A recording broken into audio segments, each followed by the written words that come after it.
What most people don't realize is that the Antichrist is going to set up his false millennium, and that the majority of the benefit that comes from this false millennium will be for the fallen angels. It's not about people.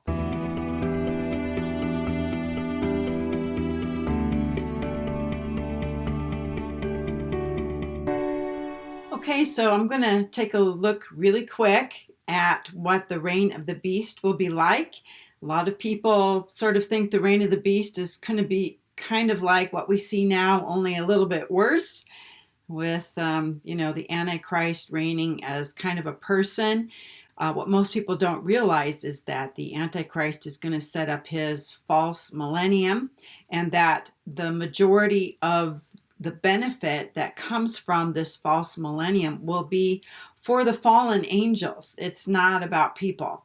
And the fallen angels will have already been kicked out of heaven along with Satan, and the angels, the really worst of the fallen angels, will have been released from the pit, and that includes Apollyon, who's going to be the angel who ascends from the bottomless pit, who is going to indwell the man, who is the beast. Remember, a man is the only one who can rule the earth. So we're going to have a hybrid man. He's going to be a man who gives himself over to Satan, and who's also going to be resurrected like Christ, going to be killed and then rise from the dead. And he is also going to be kind of a hybrid, in that he's going to have the spirit of Apollyon inside of him. So he's going to be receiving Satan's power, throne, and great authority. We read that in Revelation chapter 13. We read that he's the beast who ascends from the bottomless pit, which links him to Apollyon, who is mentioned in Revelation 9. But it's the beast who ascends from the bottomless pit, this combo of Apollyon and a man who killed the two witnesses. And that is going to be just before the time of the Abomination of Desolation. So I'm going to show you where it is that the satanic entities, the demons, the fallen angels, mostly the fallen angels, demons are already here, and it's these demons, high-level demons and low-level demons, that are empowering the harlot right now. But later on, it's Satan himself who is going to empower the beast. The beast who rises from the sea. And remember, in Revelation, the sea represents death. Okay, it's the sea of death. He's going to rise from the dead. All right, so let me show you what we've got here so far. So we know the Abomination of Desolation is going to coincide with the sixth trumpet, which is the second woe. Okay, and the second woe and the abomination are going to take place on the same day. The Abomination of Desolation and the sixth trumpet line up together according to Matthew 24 and Revelation 12. All right, so we've got the sixth trumpet here, and we know that the seventh trumpet is going to sound when everything is over. Okay, when the kingdoms of this world have become the kingdoms of our Lord and of his Christ. And we know that the millennium, the beginning of the day of the Lord, the beginning of the millennium, has to come after the man of sin is revealed, and it's going to coincide with the sixth seal. Okay, so the sixth seal is when the sun goes dark and the moon turns to blood, and it's what people see on earth. And in heaven, it's the seventh seal, where there's silence in heaven for half an hour. Okay, so the sixth and seventh seal will happen. The seventh seal initiates that silence just before the time of judgment begins with the wrath of God and the seven bowls. Okay, so what I want you to notice here is something, that there is an overlapping of the 42-month reign of the beast. His time is not cut short. The 42-month reign of the beast is the full 42 months. But the tribulation of those days will be cut short just before the wrath of God begins with the day of the Lord millennium.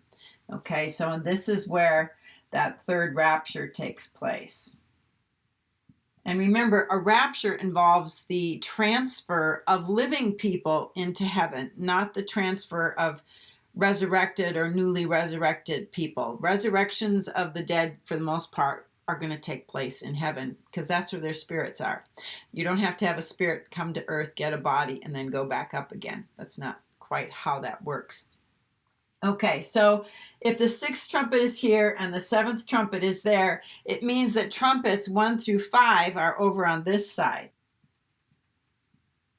Okay, and all of that will be after the first rapture, after we're caught up to God and to his throne. It's after we're in heaven, we're seated at the altar of incense. It's after we offer up our prayers of incense, then that the angel in Revelation 8 adds more incense, casts the censer to the earth. There's earthquake and so on, and then trumpets 1 through 4 take place. And then the fifth trumpet is when the pit is opened. Okay, and this is when all those really evil angels come out of the pit. They have crowns on their head, which means they are rulers, and they have over them the angel of destruction, Apollyon.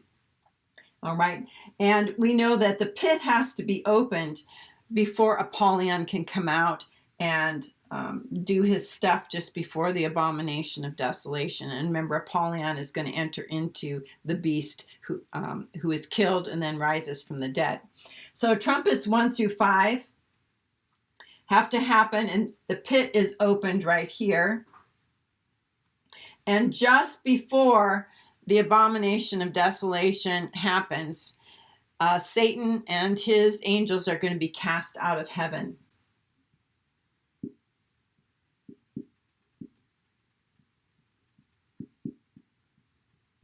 Okay, so now you've got all these angels from the bottomless pit. You've got Satan and all his angels from heaven. Okay, and they're all congregating here on the earth. Okay, and there's one more group of angels that is going to be released, and that's at the sixth trumpet.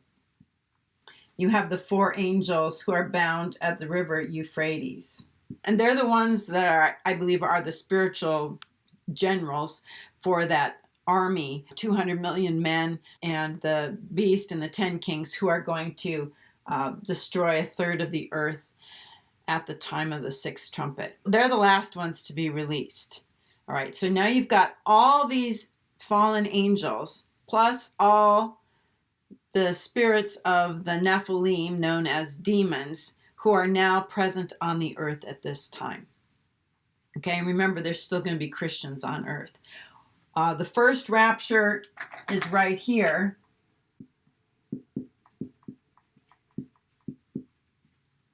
And the second rapture will be before the sixth trumpet, before the hour of trial. And the third one is right here. But during this period of time, it's all about the beast, all of his fallen angels, these 4 guys right here, Satan and all of his angels. And what's going to happen is humans are going to have to submit to these fallen angels, who will enter into certain people and create the image of the beast, as well as take the mark of ownership for this fake millennium that the beast is going to have. So just think about what this implies. And there's one more thing. Before we are actually raptured, Satan is going to take a third of his angels and cast them to the earth. So we'll get a little taste of that just before we're raptured. A third of Satan's angels will be cast to the earth. He'll keep 2/3 in heaven. There'll be a war in heaven. Satan will be cast out. The pit will be opened before that. And then finally, the 4 angels bound at the river Euphrates will be released for that hour, day, month, and year to destroy a third of mankind. And after that, basically, it becomes this false millennium of the beast, the false prophet, and the dragon. And when they say peace and safety, that's when sudden destruction comes. So that's what that looks like. It's not pretty. And we're going to actually see part of it over here. We'll see just the beginning raindrops of this coming storm that are going to be happening, it's shown to us in the book of Revelation. So leave a comment. Let me know what you think. We'll see you on another video. Till then, have a blessed day.